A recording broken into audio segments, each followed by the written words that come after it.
Moi! Tässä taas uutta ompelukonevideota pukkaa ja erityisesti terveisiä Maijalle sinne Espooseen. Tässä on tämmönen Bernina Record 530-2 vanha kunnon ompelukone. Tää on sieltä 60-luvun alkupuolelta, oliko se nyt 62 vuodelta. Eli ollut semmoinen 64 vuotta käytössä. Ja sitten se oli, 64 vuoden jälkeen se oli jo sammahtanut ja ajatus oli ja luulo ja pelko oli, että nyt se joutaa sitten roskakoriin tai purettavaksi varaosiksi, mutta ei välttämättä.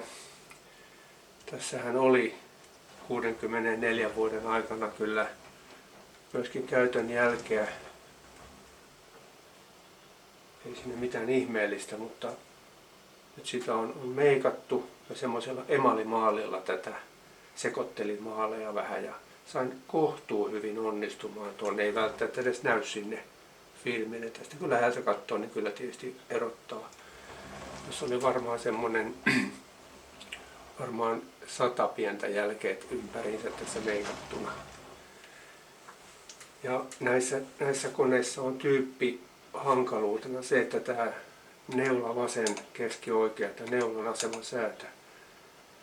Tämä voi joskus olla aivan älyttömän tiukassa jumissa, niin oli nytkin. Tässä oli kyllä aikamoinen duuni tämän avaamisessa, mutta nyt se toimii. Ja tämä kirjonta-asento on joskus kans jumissa, ei ole ainakaan tässä enää. Ja tämä neulavapautin, tämä rullukka tässä joskus jumissa, nyt toimii. Tässä koneessa oli sellainen ongelma, että tämä lisäksi vielä sen, että se ei toiminut ollenkaan, niin tässä oli myöskin se, että täällä oli kosketushäiriö. Että kun tätä pikkasen tämä liitin paikallaan kaasutteli ja tähän koski, niin toimii, ei toimi, toimii, ei toimi. Ja tässä on sikäli ärsyttävää, että täytyy tämä pohja erottaa kokonaan, purkaa ikään kuin kahteen osaan tämä kone ja pääsee käsiksi kiristämään ne liittimet sieltä. Ei siinä se mitään ihmeellistä. Useinhan näissä on nämä sähköliittimet. Tästä muuten tunnistaa, että tämä on niitä 60-luvun alkupuolen koneita, kun tässä on tämä tällainen pakeliittinen sähköliitin ja virtajohto tällaisella erillisellä. Nämä on kaksi erillistä. Uudemmissa on sitten semmoinen valettu yhtenäinen liitin. Tässä on tämä pedaalien liitin tällainen erillinen, joka usein on koneissa on halkea. Tämä on hiukan hankala. Tai mä ainakaan tiedä, mistä näitä uusia tai varausia löytäisi. Netistä toki voi metsästää. Sitten sen mä oon ymmärtänyt tuolla keskustelupalstoilla, ompelukonepalstoilla, että monet saattaa ihmetellä näiden koneiden kanssa, että muuten ompelee hyvin, mutta ei saa ommeltua taaksepäin. Siinä saattaa olla, tai on usein semmoinen, että saattaa olla tämä ilmeisesti napin läpi koneistoon liittyvä rajoitin. Että jos tämä on ylhäällä, pituus ei menekään taaksepäin, vain eteenpäin. Painaa tämän alaspäin, klik, niin tadaa, nyt menee taaksepäin. Sitten tässä 530 koneessa on myöskin tällainen, mä en oikein ihan varmakaan, että tätä jotenkin napin läpi ommelehen käytetään, niin tästä kun painaa sisäänpäin tätä tappia ja kääntää oikealle, niin siellä menee jotenkin tuon rajoitin päälle. Ja nyt se ei taaskaan mene pakille. Eli painaa sisäänpäin, kääntää, noin, nyt se toimii. Nyt se toimii normaalisti.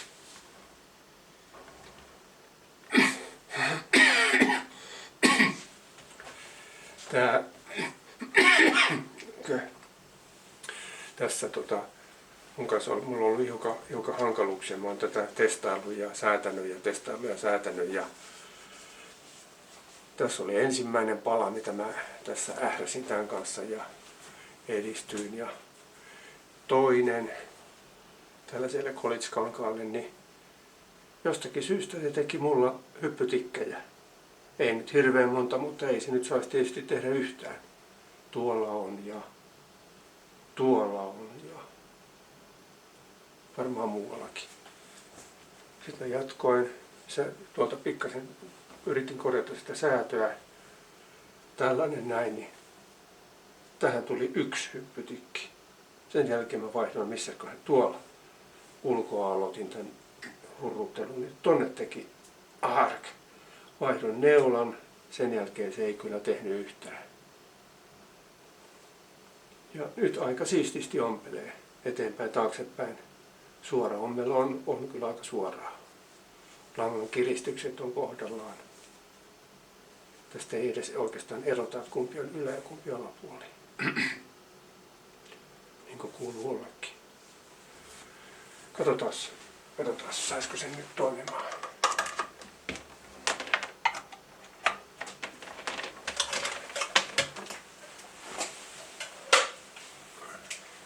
Miten tässä käy?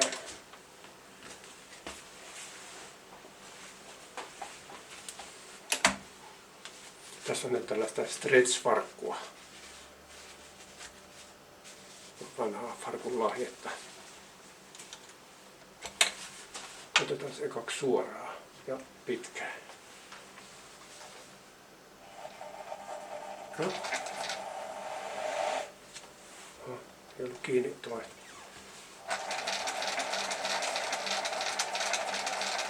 No on pikkasen täällä kylmässä kellarissa viileissä, että se on ehkä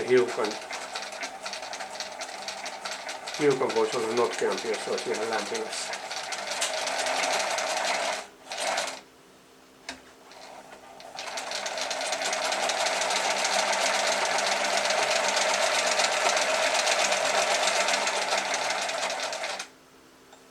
Ja sitten siksakkia.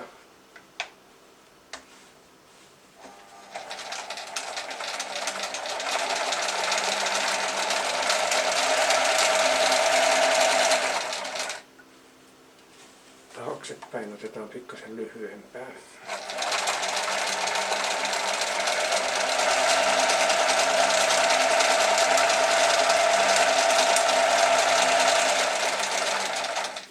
Berninaksi semmonen hiukan rohea käyntiääni. Mä oon huomannut joskus, kun näitä on putsailu, saattanut kone toimia sieltä tosi pehmeästi, tuh. Sitten kun se putsaa, sieltä ottaa ne kaikki nöyhtät, kymmenien vuosien aikana kertyneet nöyhtät pois ja tyylikkästi sen sitten öljyä ja ajattelee, että no nyt se, ja sitten se saattaakin käydä roheammin. Saat vähän ärsyttää välillä. Katsotaan, kokeillaan jotain kuvio-ommelta. Tuossa on nyt tuo tuommoinen aaltoileva monipiste siksakin oloinen.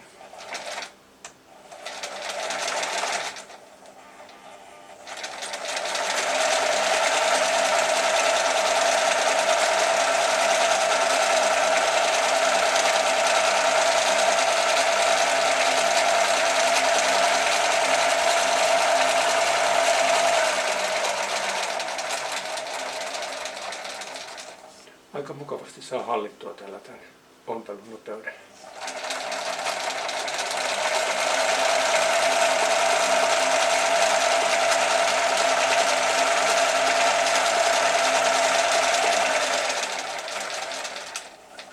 Eli pedaali ainakin toimii hyvin.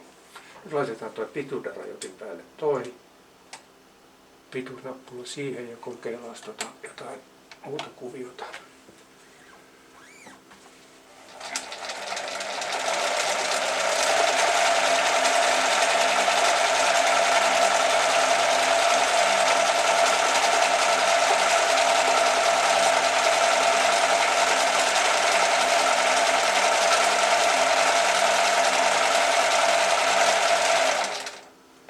Vielä muuta.